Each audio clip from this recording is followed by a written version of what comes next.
to sort of say, let me take the safe thing, let me take the sure thing a couple more times, and the Wilder fight will always be there. Then there's the Dazn opportunity. I know Dazn pursued it very aggressively, as did we. Ultimately, I think, it was Dazn wanting it very, very badly because they needed something high profile to launch with, and they got it. But this is I'm going to explain this. This is the head of Showtime Sports and the head of Showtime Boxing. He's basically, let's face it, he's in charge of what fights happen in regards to Showtime Heyman fighters and what fights don't. He's the number one guy. So he's the guy that can give you clarity on the $50 million deal. He's the guy that can give you clarity on if Wilder versus Fury is going to happen. And just so happened, Dan Rayfield of ESPN interviewed him last night on ESPN Plus. I've been telling y'all, despite what you may think of Dan Rayfield, I have my own opinions as well, just as I do with all reporters. But when you provide work like this and you ask the questions that people want, answered, especially for me, as a media member, I can't readily get to Stephen Espinoza. I've interviewed him multiple times, probably a dozen times or so, but that's always in New York. So when it comes to, these questions in regards to Wilder versus Fury, in regards to Joshua versus Wilder, Joshua versus Povetkin, Eddie Hearn, and all this whole interview, it said it's this whole boxing beat is 58 minutes long. About 40 or so minutes is with Stephen Espinoza talking about everything in regards to Showtime and answering all of your questions. I have ESPN Plus, and I'm getting it for all my team as well. Right now, looking at what they're going to be bringing to the platform, as well as other sports, boxing, they're going to have MMA next year. I wouldn't be surprised if there's going to be a hike in the price. Because right now it's only $5 a month, or if you get, you buy it straight out for the year, you save some money by paying $49.99. So let's listen to a little bit more of this, about another minute or so, because there's some things here that are very important in regards to when and if Joshua versus Wilder would happen, the $50 million deal. Now, this is a CEO, from my understanding, a former attorney, a network head. Showtime is the number 2 premium network here in the States, from my understanding, HBO and then Showtime. I understand it's hard, for casual fans to understand, and the politics of why Wilder versus Joshua was not happening, but I'm going to continue to say it, and I'm going to say it again, whether you want to like it or not, or whether you want to label me as a Wilder fan, which is not true. I cover all fights equally, as you can look around. This channel is not a every 3 videos it's a Wilder Joshua or shit video. I cover the sport as a whole, and I've made my bones here by covering the politics of the sport. And in my humble, as you guys like to throw around so loosely the term, you like to throw around bias. The way that word is thrown around, I doubt that many can even define it.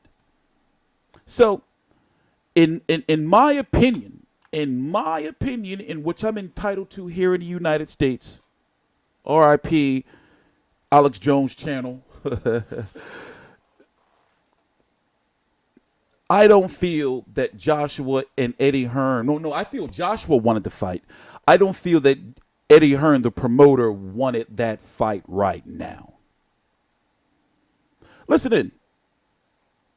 I am still optimistic that we're looking at that fight in the very near future. I don't know that it's April 13th. I don't know that it's Joshua's next date per se, but I don't think it's going to go much beyond that if we don't get it in April. I think hopefully with a little bit of luck, it'll be the next fight after that. So it seemed to me, and I think many others, Stephen, that this really came down to... They're talking, after April, and the rumors are we don't know anything officially yet. You've been hearing There are so many bitter, whether it's women with sand in a vagina, or whether it's men just, piss is being just boiling, it's boiling over, steaming. They do not want to believe that Wilder versus Fury is happening. Look at the comments on not just my videos, on Wilder versus Fury videos. They do not want to believe it. They do not want to believe that Wilder is going to fight Tyson Fury. For what reasons? They say, he's done too much cocaine. He's not going to be able, to compete with Wilder. He's going to get knocked out. Do you know how much cocaine he's done and what it does to his body? Why do you think his voice is going? He's had a 2.5-year layoff, and, he's not going to nearly be in the mental shape. He's going to pull out. Frank Warren fighters pull out the fight. Deontay Wilder's really not going to fight him. He's going to fight Brazil because of Bum Squad. That's just a little teeny piece of the bullshit that people are saying. It's going to be a big fight. I'm hoping that they do it here in New York. But once again, you cheap motherfuckers who want to talk about, I want to say excuse my language, but no, when I first started on YouTube, I said I'm going to do an uncut boxing show where I can be myself and talk the way I want. Obviously, there are limits, but you motherfuckers, y'all talk about the sport. Y'all talk about what fighters should be making. Oh, he only made this. He only made that. Y'all don't be buying shit. Y'all don't be buying the fights. You're some bums. You're the real bum squad.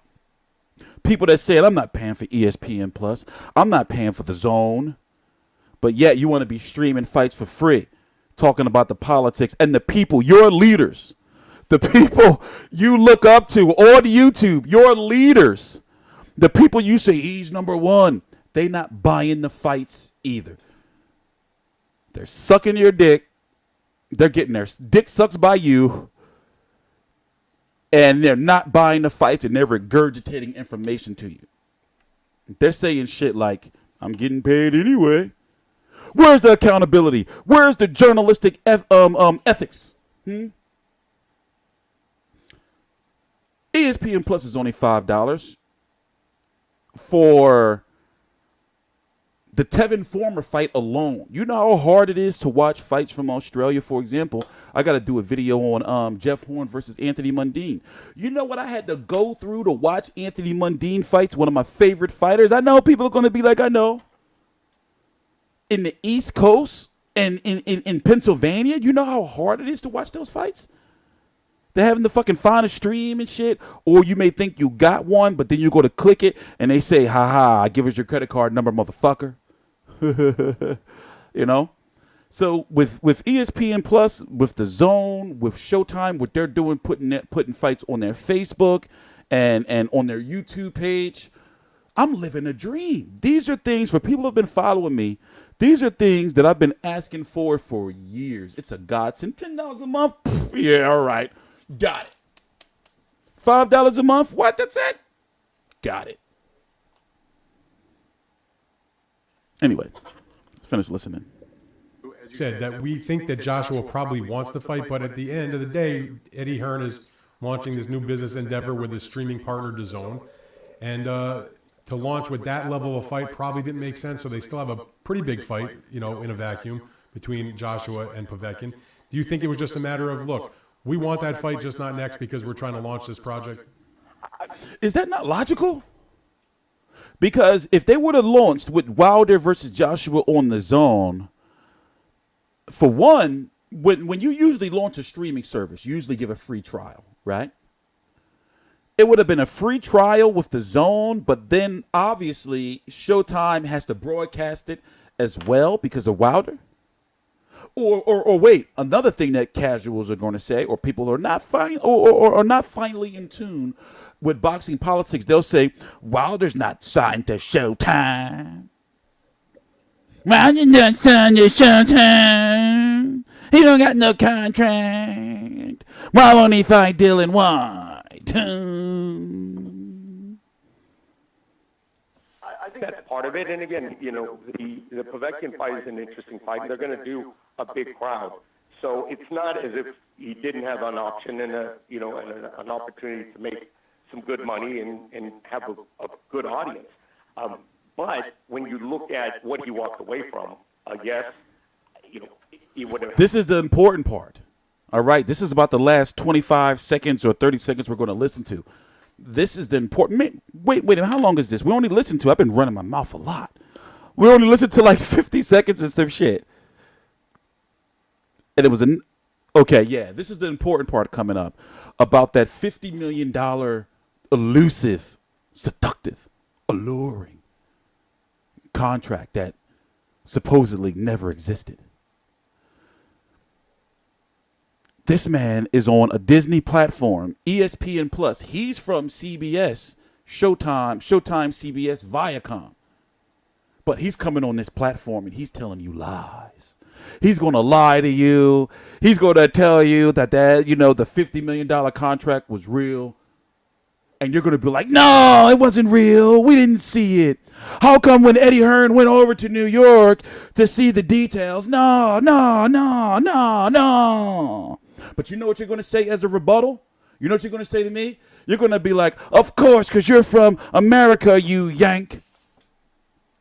You're going to listen to him. You're obviously a Joshua hater. Look at your videos. Truth be told, I'm going to tell you some real shit. I've said it before, and I say it again. This is not my job. Believe it or not, I'm happily retired. I look at this as a hobby. The only problem is when I retired, like earlier, kind of almost died earlier this year. Look at this one. This was gnarly too. It's crazy. But the point I'm trying to make is this. I got to a point where I realized that I just couldn't sit around and just collect money. And just, I want to cover boxing. If Joshua gets knocked out, if Wilder gets knocked out, guess what? I'm going to do a video. There was a time where people were like, man, this guy's always hating on Deontay Wilder. Now the narrative has shifted. I'm a Deontay Wilder fanboy. Yes. Bomb Squad. Had to have been in the U.S., but he was a legitimate $50 million guarantee, a minimum, for Joshua to fight Wilder here in the U.S. That's the largest purse that has ever been made by a heavyweight, by a large amount. It's not just by a little, by a large amount. So, you wonder, yes, there are other things other than money in this sport. Money doesn't determine anything, but that is career-changing, life-changing payday. So it has been a bit of a mystery, but I think you're right. I think the elements that we talked about, those factors are definitely all factors in it not happening right now. All right, so I think people will, Joshua couldn't take that $50 million deal, because if Joshua would have took that $50 million deal, then by de facto, it would have made Wilder's side the A side, and they would have controlled everything in regards to sponsorship, promotion, and broadcasting of the fight, which would basically likely been in violation of Anthony Joshua's contract with Matchroom Promotions. Somewhat similar to when the WBC made Sergey Kovalev the mandatory for Adonis Stevenson, even though it was unprecedented at the time because Kovalev was a champion by other sanctioning bodies. The fight was going to go to purse bid. So therefore, if Kovalev would have lost the purse, Kovalev's side main events would have lost the purse bid, then it would have been against Sergey Kovalev's contract with HBO, because they would have definitely put Sergey Kovalev versus Stevenson on Showtime, likely on Showtime pay-per-view. So it's complex. I may not have explained it the best way, but I understand why Joshua could not take the contract. Also, on this very same show, I think it was like the first episode of the Boxing Beat, Dan Rayfield was talking to Wilder about it, in regards to Wilder saying multiple times that him and Anthony Joshua have spoken on the phone. Why would he lie about that? It has not been denied by Eddie Hearn or Anthony Joshua.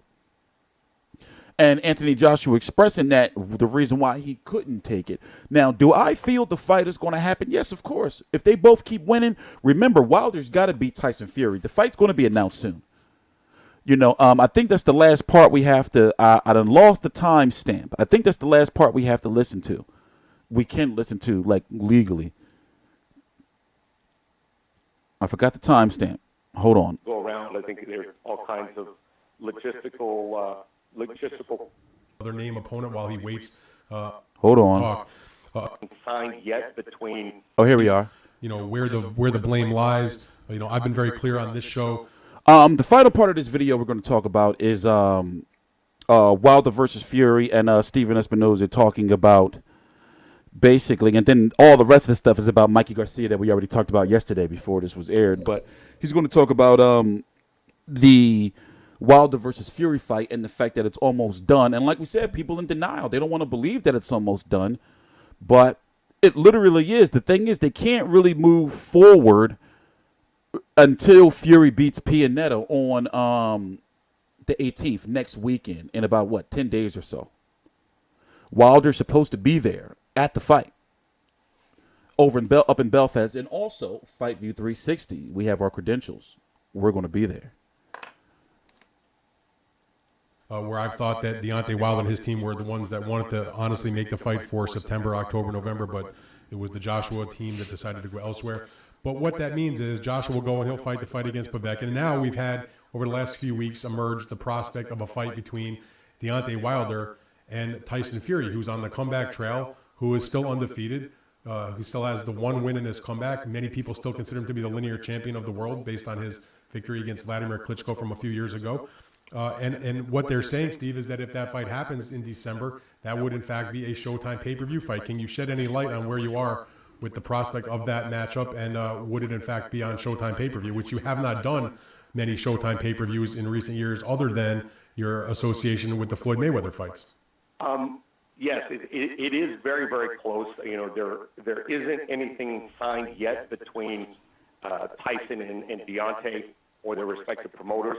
But it's very, very close. If you've seen all the social media chatter, whether it's 95% or 99%, it is very, very close. I think they'll have paperwork imminently.